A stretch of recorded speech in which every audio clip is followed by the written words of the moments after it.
Karnataka high court के फैसले से नाराज़गी है और इस नाराज़गी को जताने के लिए आप देखिए बेंगलुरु के सबसे बड़े शिवाजी नगर मार्केट में दुकानें बंद हैं और सिर्फ बेंगलुरु में ही नहीं कर्नाटक के अलग अलग हिस्सों में, क्योंकि अमीर शरिया ने यह ऐलान किया कि सभी दुकानें बंद रहेंगी। हालांकि उन्होंने साफ तौर पर दो बातें और कही कि किसी तरह का कोई भीड़ कहीं पर इकट्ठा नहीं होना चाहिए, नारेबाजी नहीं होनी चाहिए और अब तक सब कुछ शांतिपूर्ण दिख रहा है। हमारे साथ शिवाजी नगर के रसल मार्केट के महासचिव इदरीस चौधरी साहब हैं। चौधरी साहब, ये बंद है, इससे आपको भी तो नुकसान हो रहा है?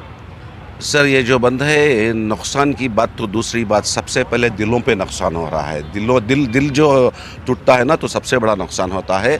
ये जो अपना कोर्ट का जो फैसला आया सर, उसकी हम नाराज़गी जता रहे हैं। हम ये नहीं कह रहे हैं कोर्ट का फैसला गलत था, उसको मानेंगे, लेकिन नाराज़गी इसलिए जता रहे हैं कि प्रॉपर फैसला हक़ में नहीं आया। इसलिए कि है ना, ये कोई जैसे कि जंग होती है अलग अलग किस्म की हर चीज़ की, लेकिन ये बच्चे हैं यार, ये बच्चों का क्या कसूर है? बच्चों को कॉलेज से उनका साल चला जाएगा। इसलिए कि है ना, हम सारे कर्नाटक के जितने भी ट्रेडर्स थे और अपना कंटोनमेंट जो है सबसे बड़ा हब है जो बिज़नेस प्लेस का, जहाँ पे कम से कम 10 से 12 बड़ी बड़ी मार्केटें हैं और लाखों के दुकान हैं। इधर जो है सारे कर्नाटक में सबसे बड़ा हब यही है, बिज़नेस हब। हम इसकी नापरवाह करते हुए, हमारा नुकसान की नापरवाह करते हुए हम लोग आज पूरा बंद हैं, पीस बंद रखे हैं हम। कुछ प्रोसेशन ऐसे कुछ नहीं, पीस बंद। हम ये सिर्फ कब तक चलेगा सर? ये तो आज तो पूरा दिन बंद रहेगा। अगर हमारे साथ ऐसी ही नाइंसाफ़ी होती रही तो हम लोगों को परवाह नहीं है सर। हम कंटिन्यू बंद करने की कोशिश करेंगे जब तक कहीं से हमें किसी ना कोने से इंसाफ ना मिल जाए, तब तक हम बंद रखेंगे। और हमें अफसोस इस बात का है कि है ना, हमारे पुराने पुरखों ने, पुराने बुज़ुर्गों ने लिखा है अपनी अपनी हिस्ट्री में, किताबों में कि है ना, हिंदू मुस्लिम सिख ईसाई हो जाएं सब भाई भाई, सारे जहां से अच्छा हिंदुस्तान हमारा। ये सब चले गया सर, ये सब है ना, कहते हैं कि डूब गया है ये सब यार। इस बंद को दलित संघर्ष समिति ने भी अपना समर्थन दिया है और साथ में अलीजान साहब हैं, जो कि ये बहुत बड़ा मोटर स्क्रैप मार्केट है, इसके भी ये महासचिव हैं। आप क्या कहना चाहते हैं? काफ़ी नुकसान हुआ होगा आज तो? नुकसान तो हर हमेशा होले के चारा सर, कंटिन्यूसली 3 साल से नुकसान पे जैसे मोदी जी एकदम लॉकडाउन के लिए कह दिया है, फिर नोटबंदी के कह दिया है, ऐसा करते नुकसान हो गया। आज हम ना रोड नहीं, फुटपाथ नहीं, एकदम इसके कचरे के हिसाब में करके रख दिए सर।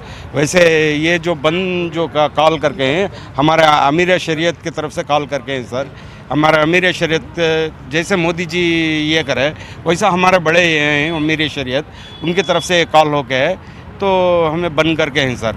नुकसान फ़ायदा देखेंगे। पहले तो ये है, जो हाई कोर्ट का जो फैसला आया है, फैसला हमें डाले थे, मगर हमारे अगेंस्ट ऐसा फैसला ये करके हैं।